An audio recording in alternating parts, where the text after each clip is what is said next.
ඔන්න ඉතින් අපේ පුතා කිව්වා එයා කස ගහනකොට එයා වීඩියෝ කරන්න කියලා. ඔන්න ඉතින් මමත් පස්සෙන් කැමරාවත් අරගෙන ගියා. ඔන්න ඉතින් ගහනවා කසය.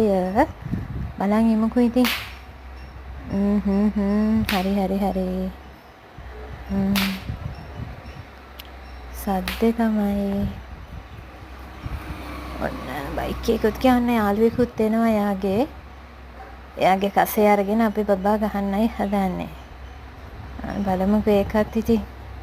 මට පේන්න තමයි එන්න කිව්වේ. කියන්නේ මම බලන්න වැඩි එළියට වහින්නේ නෑනේ. එයා ඔතනට ඇවිල්ලා තමයි කස එහෙම ගහන්නේ. මගේ වැඩේ යන්න එපා එන්න ගෙදර කී කෑ ගහනවා. ඉතින් අද තමයි ආවේ චුට්ටක් බලන්නත් එක්ක එයා කියපු නිසා පොඩ්ඩක් වීඩියෝ එකක් කරන් දෙන්න කිව්වා. මේක දුන්නා.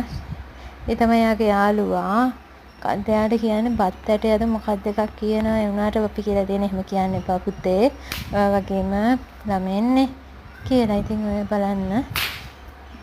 මේ පාර ඉතින් අපි එක කටුනකට විතරයි යවුවේ. ඇතින් ඉතින් එකකට ගියාම කියලා. ඊගාව එකේ අපි බලාපොරොත්තු වෙනවා. ඉතින් හොඳ පෙරහැරකට යවන්නේ ආස නිසා. ඉතින් හැමෝම ඉතින් මේවා කියන්නේ නැහැනේ. දැන් එන්න ළමයි වෙනස්නේ. හොඳයි එහෙනම් ගිහින් එන්නම්. බයි.